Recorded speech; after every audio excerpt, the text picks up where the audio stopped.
നാട്ടുക വിഷന്റെ news at 7 വാർത്തകളിലേക്ക് ഏവർക്കും സ്വാഗതം. പ്രധാന വാർത്തകൾ ചുരുക്കത്തിൽ. കോട്ടോപ്പാടം ഹയർ സെക്കൻഡറി സ്കൂളിൽ വാർഷികാഘോഷവും യാത്രയയപ്പും സംഘടിപ്പിച്ചു. വർണ്ണാഭമായ പരിപാടികളോടെ കോട്ടോപ്പാടം കല്ലടി അബ്ദുഹാജി ഹയർ സെക്കൻഡറി സ്കൂളിന്റെ 48ാം വാർഷികാഘോഷവും യാത്രയയപ്പും നടത്തി. എൻ ഷംസുദ്ദീൻ MLA ആഘോഷ പരിപാടികൾ ഉദ്ഘാടനം ചെയ്തു. ഗ്രാമപഞ്ചായത്ത് പ്രസിഡന്റ് അക്കര ജസീന അധ്യക്ഷത വഹിച്ചു. പൊതുവിദ്യാഭ്യാസ വകുപ്പ് ജോയിന്റ് ഡയറക്ടർ A. അബൂബക്കർ മുഖ്യ അതിഥിയായിരുന്നു.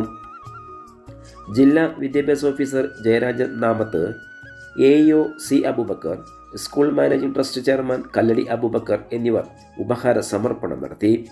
ദീർഘകാല അധ്യാപന ജീവിതത്തിൽ നിന്നും വിരമിക്കുന്ന Hameed Kumbath, KA Rathi, M. Radha, P. Geethadevi, E. Ramani, P. Jasmine എന്നിവരെ മറുപടി പ്രസംഗം നടത്തി. പ്രധാനാധ്യാപകൻ P. ശ്രീധരൻ റിപ്പോർട്ട് അവതരിപ്പിച്ചു. പ്രിൻസിപ്പൽ MP സാദിഖ്, ജില്ലാ പഞ്ചായത്ത് അംഗം M. മെഹർബാൻ, ഗ്രാമപഞ്ചായത്ത് സ്ഥിരം സമിതി അധ്യക്ഷന്മാരായ റഫീന റഷീദ്, പാറയിൽ മുഹമ്മദ് അലി, ഗ്രാമപഞ്ചായത്ത് അംഗം KT Abdulla, PTA president A. Muhammad Ali, BPC K. Muhammad Ali, S. Naseer Hussain, TK Aminakutty, T. Shalini, Muhammad Ali Chaliyan, Muneer Thaliyil, പൂർവ്വ വിദ്യാർത്ഥി സംഘടന പ്രസിഡന്റ് V. സുരേഷ് കുമാർ, മുൻ പ്രിൻസിപ്പൽ K. ഹസൻ, പ്രധാനാധ്യാപകൻ P. ശ്രീധരൻ, മാനേജർ റഷീദ് കല്ലടി, സംഘാടക സമിതി കൺവീനർ K. മൊയ്തൂട്ടി എന്നിവർ പ്രസംഗിച്ചു. തുടർന്ന് വിദ്യാർത്ഥികളുടെ കലാപരിപാടികളും അരങ്ങേറി. ആ കാലഘട്ടത്തിൽ ഒരിക്കലും ഒരു ലാഭകരമായ സംഗതിയല്ല.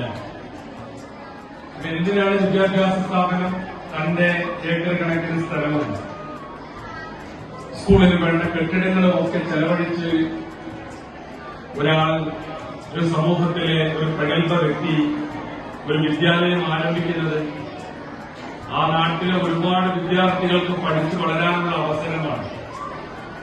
അന്ന് അദ്ദേഹം ഈ സ്കൂൾ ആരംഭിച്ചില്ലായിരുന്നുവെങ്കിൽ കെട്ടിടങ്ങളും ഒക്കെ ചെലവഴിച്ച് ഒരാൾ ഒരു സമൂഹത്തിലെ ഒരു പ്രഗത്ഭ വ്യക്തി ഒരു വിദ്യാലയം ആരംഭിക്കുന്നത് ആ നാട്ടിലെ ഒരുപാട് വിദ്യാർത്ഥികൾക്ക് പഠിച്ചു വളരാനുള്ള അവസരമാണ്.